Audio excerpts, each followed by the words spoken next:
الرحمن الرحيم الحمد لله رب العالمين والصلاة والسلام على رسول الله. halkan waxaan doonayaa clipkan maanta ama hadalkan waxaan u qabtay inaan sheego gurigeygii oo wax weerar qorsheysan u muuqda oo la kulmay anigoo ka maqan la soo weeraray gaari la geliyay gaari si qorsheysan loo geliyay maaha markii koobaad waxa ka horeysay saddex habeen ka horeysay in gurigeyga dad la soo diray ay dab ku qabteen oo taayirinta la soo qaaday dab ku qabteen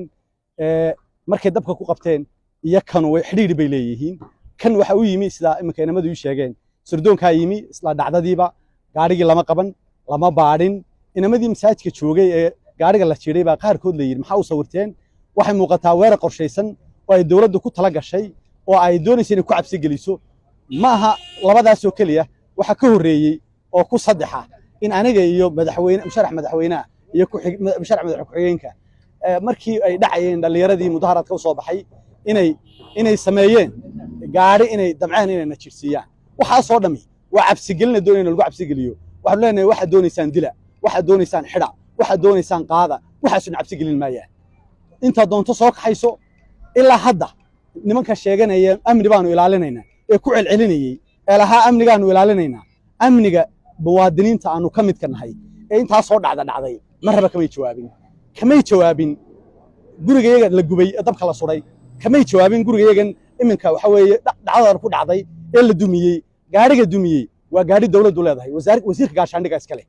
waxaana ku cadaynaysaa markii gaariga galay hadday shil tahay wuu joogi lahaa wuu cararay waa la qabtay intuu ku banjaray baa la qabtay waxa soo dhami waa dhacdooyin qorsheysan oo loogu talagalay in muwaadiniinta wadaniga mucaaradka lagu cabsi geliyo waxaan u sheegaynaa ergadii noo timi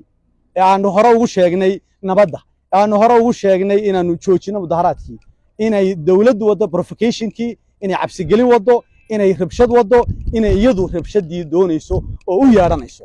waxaan u sheegaynaa qolada ammaanka sheeganaysa ammaan baanu ilaalinaa ammaan ilaaliyaan ma jirto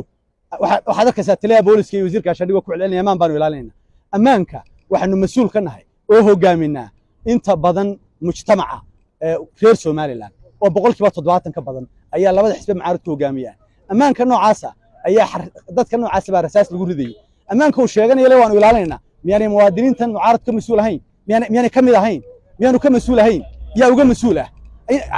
ammaankayga dib loo geystay ka mas'uul ah waar nagu cabsi gelimaysaan wax runta ayay tagi waxa doontaana sameeya gargadana waxaan u sheegaynaa dunida u sheegaynaa shacabka Soomaaliland u sheegaynaa inay wadaan provocation noocaasa cabsi gelin wadaan aga jugleen wadaan mana aqbali doono waanu ka jawaabi doonaa hadday sii socoto waa maatinta